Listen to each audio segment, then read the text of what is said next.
Here he is, our national team reporter, Matthew Scianitti, pitch side at AT&T Stadium in Arlington, Texas. Tajon Buchanan still on the minds of his teammates. That was very evident at their final training session Thursday, wasn't it?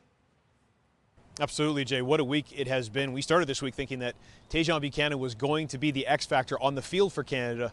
We don't know the result yet, but it's kind of feeling like he might be the X factor for them off the field. To give everyone a bit of context, match day -1, which is today, usually is a walkthrough. So Canada was back at the campus of Texas Christian University, and when they were finished their walkthrough, Jesse Marsh, the coaching staff, and his players formed the number 17, and that 17 corresponds obviously with Tajon Buchanan's jersey.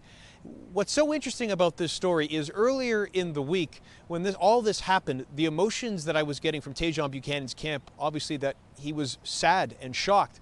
But as the week has gone on, talking to those around him, those who are actually at his bedside, I got a text earlier this morning saying the brotherhood of this Canadian men's national team is so impressive.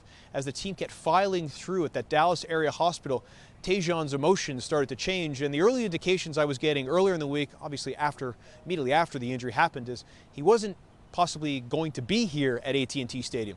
But as of right now, I'm hearing that Tajon Buchanan will be in attendance for Canada's quarterfinal against Venezuela. Whoa, that's amazing. That's so cool. Canada will be facing another South American team with lots of vocal supporters. How tough will it be for the Canadians?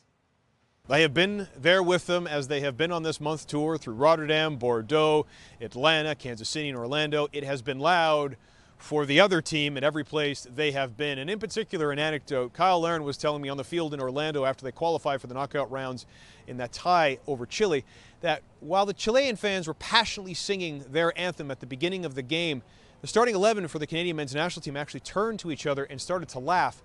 After the anthem, obviously, not during the anthem, but the one thing that they wanted to make clear was it wasn't disrespectful of the anthem, but rather laughing, saying, okay, we're getting used to this now, this idea that we're not going to have anyone on our side.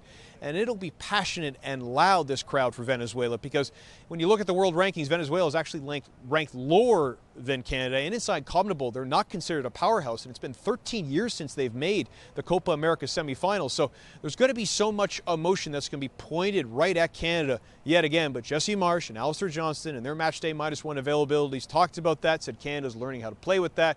They're worried about their own style of play, but there is a wrinkle here.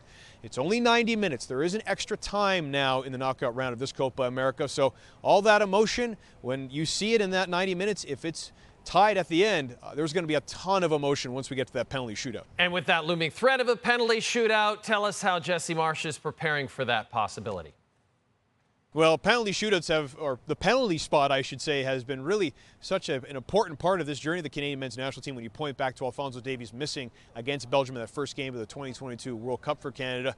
But yesterday, on Wednesday, as the men were finishing up their practice, they first had a 7-on-7 tournament, and then Jesse Marsh. And just to give everyone a sense, when you do a penalty shootout in these international competitions, both teams line up at the center circle, and then there's that long walk, that infamous long walk where the camera's tight on the faces and you can see the emotions of the players. It's exactly what Jesse Marsh was looking at. He has stats from the previous coaching staff, the Canadian men's national team, how the players fared in those penalties when they would take them in practice.